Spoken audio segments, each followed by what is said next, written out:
Yes po, magandang umaga po, Manong Ted at na DJ Chacha. Yes po. Ma'am, para lang po malinaw, kasi nga po nung una sa mga balita, ayon po sa grupo ninyo, nasa 50 yung kumpirmado na nawawala. Naglabas din po ng pahayag ang municipal government po ng Rizal. Ang sinasabi po nila, 3 lang daw po ang confirmed missing. Sa datos po na hawak nyo talaga, ilan po ang nawawala? Yun nga po, no, ang sinasabi po natin, huwag tabunan ng katotohanan, huwag ibaon ng buhay at mga tao dun sa tambakan. Mm. Kasi ma'am, kaya kami nakapaglabas ng 50 na missing. Mula po ito dun sa mga nakakalap nating mga na-interview na mga nagtatrabaho dun sa landfill. No? Ang binabanggit po kasi nung isang survivor na nakausap namin, bago po mangyari yung pagguho noong February 20, alas 2 po ng hapon yung Biyernes, ay 10 o mahigit sila 10 dun sa kanilang pwesto. Pero dahil nga po isa siya dun sa mga natabunan ng basura mula leeg, no, na-rescue po sila ay 2 lang sa pagkakaalam niya. So wala pa naman pong lumalabas na bagong update mula doon.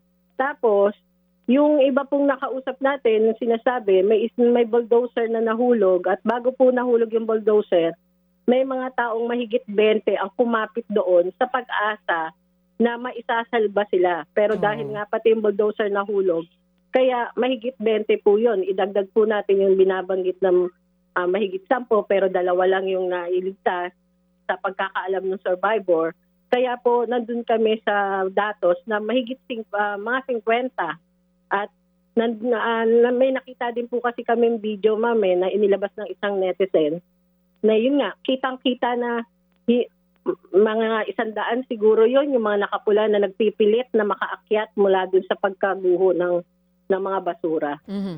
So, sabi nyo may video po ngayon circulating online kung saan makikita natin yung mga gustong makawala dun sa basura. Pero hindi nga po nagtutugma yung datos ng LGU sa datos po na nakalap ninyo galing mismo dun sa mga pamilya nitong mga nandyan po sa landfill.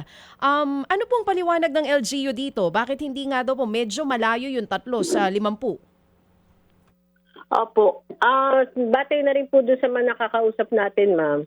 Ang sinasabi po ng iba ay talagang hindi yun ilalantad nung mismong I-swims ng LGU at ng barangay dahil umiiwas doon sa pananagutan. Kasi nung binabalikan nila, ilang beses na po nangyari itong pagguho, hindi lang naman ito yung first time, pang-anim na ito mula doon sa nakuha naming mga datos. At may binabalikan sila na sa susunod daw na may mangyari at lumabas sa media, maging kumalat, maisasara yung landfill at mawawalan sila ng kabuhayan. Yun po yung pananakot na ginagawa doon sa mga tao. Kaya kahit po gustuhin natin na maayos yung data, nahihirapan po talaga tayo sa bahagi ng pagkatakot nga ng mga tao. Yun po. So, base po sa naging pahayag ninyo, parang umaamin mismo yung ilang nakatira doon na may possibility na isasara yung landfill, mawawalan sila ng hanap buhay, kaya maging mismo sila nag-iiba po ng tunog ngayon or statement. Kumbaga yung mga naunang nakausap ninyo, iba na rin po ang tunog ngayon? Ganun po ba? Hindi naman po sila nagbabago ng statement, ma'am. Pero kung naghahanap tayo ng personal, no, yung lalo na yung mga nagtatrabaho doon na pwedeng interviewin para magbigay sa atin ng totoong nangyari, mahihirapan tayong maglantad ng tao kasi talaga pong tikom na tikom yung bibig nila kahit na sila ngayon, iba sa kanila ay naghahanap pa ng kapamilya. So may nakausap po kami hanggang ngayon, hindi pa po nila nakikita yung pamilya nila. Pero hindi rin po sila makalantad kasi nga natatakot po silang mawala ng kabuhayan. Kaya nga po mamanghihinag din po natin, itong ginagawa po nating pag-iingay, no, paglalantad, buhat doon sa manakalap natin, ay hindi para mawalan ng trabaho yung mga kapwa maralita, lalo na yung mga mangangalahig na naghahanap buhay dyan.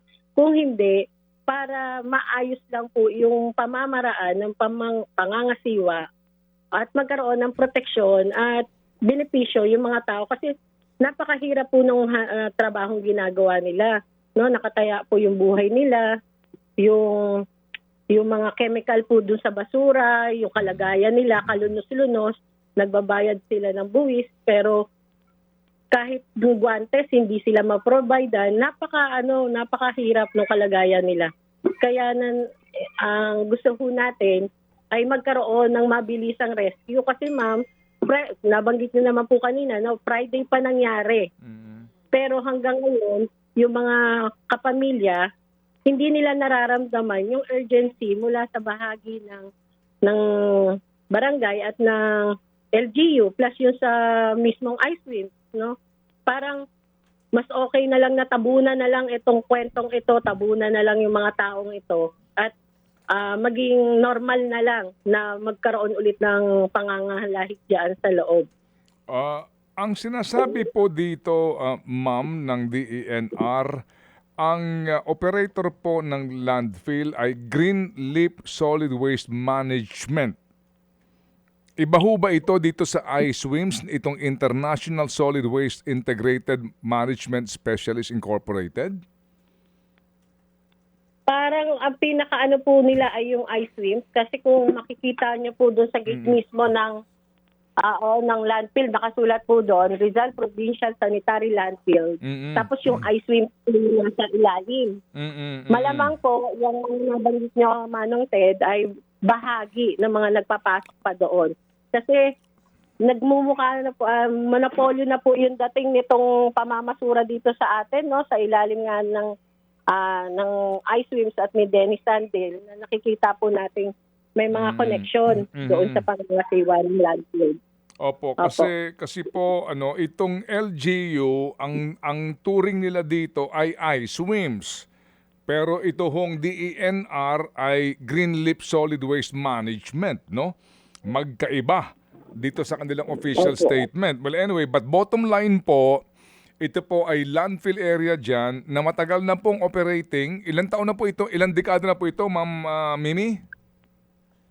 Doon sa mga datos na nakita na ay nakuha namin, sir, parang 2004. May ganon. Pero sabi mas matagal pa. Opo.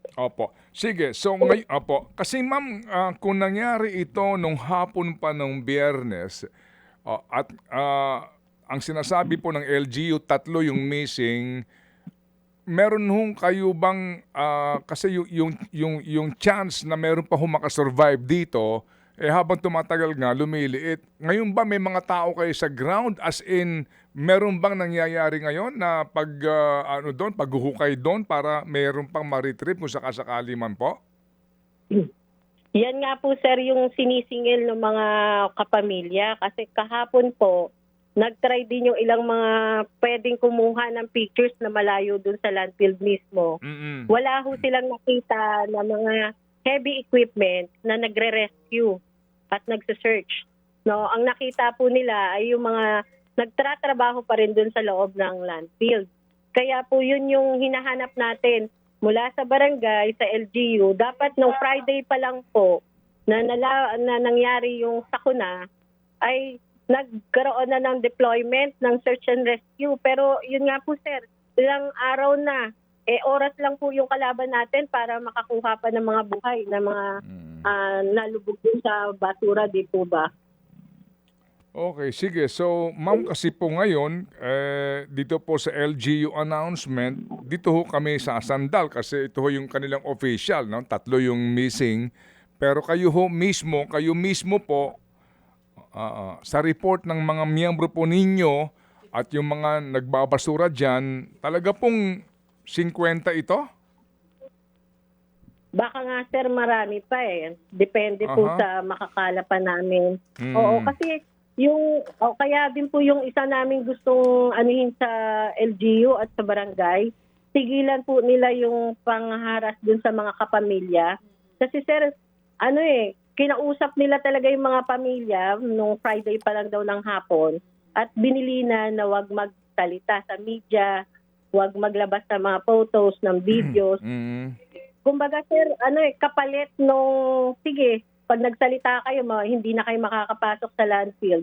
alam po natin yung hirap ng buhay ngayon. At pag Mhm. hindi ka di ba, pag wala kang Mm, kita, wala kang mm. panggastos araw-araw. At yun po yung nagiging nagtatali ngayon doon sa mga kapamilya na magsalita at gumawa Opo, ng mga opo. pagkilos para maging mabilis. Kaya yun din po yung inaano natin sinasabi natin doon sa mga kapwa Maralita. At panawagan po ito sa mga kapwa Maralita na may nagagawa po yung pagsasalita nila, lalo sila mga kamag-anak. Kasi yun nga po, Opo. no? Mm-mm. Kami, laging nako-question yung credibilidad namin. Nagawa-gawa lang namin ito. Pero hindi po namin ito masasabi kung walang pinanggalingan. Opo, Yun sige. nga lang po, natatakot yung mga taong magsalita dahil doon sa ginagawa ng mga Opo. namamahala dyan. Sige. Kami Opo. po, Ma'am Mimi, kami po nakatutok po sa isyong ito at kami po din naman po nagpapasalamat po sa inyo, no? Sa inyo pong ginagawa ngayon, no? Na mga aksyon at panawagan para malaman ng lahat ang trahedyang ito at yun nga po kung maaari nga na magkaroon ho ng agarang pagkilos ang lahat ng kinaukulan para may mailigtas pa po kung sakasakali man po meron pang natatabunan ng guho. Malungkot na balita po ito at kami nakikiramay po sa inyo po mga miyembro. Salamat po, ma'am. Opo, sir. Tapos ihabol lang po namin, sir, na kailangan mula dun sa mga bilisang pagkilos para sa rescue and operation, no? Search and rescue. Mhm. Yung rin po, yung pagtulong din po nila dun sa mga kapamilya, sa mga survivors, lahat ng mga pangangailangan. Kasi, sir, Opo. dahil nga hindi rin nakakapagtrabaho yung iba, Mhm. syempre, umiinda na po yung sikmura nila, nagugutom ang pamilya. Opo. Sige po, ma'am. Sige po. Ma'am Mimi, muli po salamat na marami at kami makikipag-ugnayan po ulit sa inyo. Salamat po. Thank you. Okay po. Si Mimi Doringo po ang Secretary General po ng grupong Kadamay. Mga kapatid, brothers and sisters, saan ka pa? Dito na tayo sa totoo. Dito na tayo sa True FM. Mga kapatid, mag-subscribe and follow po kayo sa social media accounts ng True Network PH. Yan po kami. Hanapin nyo lang True Network PH, Facebook, Instagram, YouTube, TikTok, and podcast. Mapa Apple or Spotify man yan, mahahanap nyo kami. Lahat ng mga napapanood at napapakinggan nyo po sa programa, nasa social media accounts namin yan. So, paano mga kapatid? See you sa social media!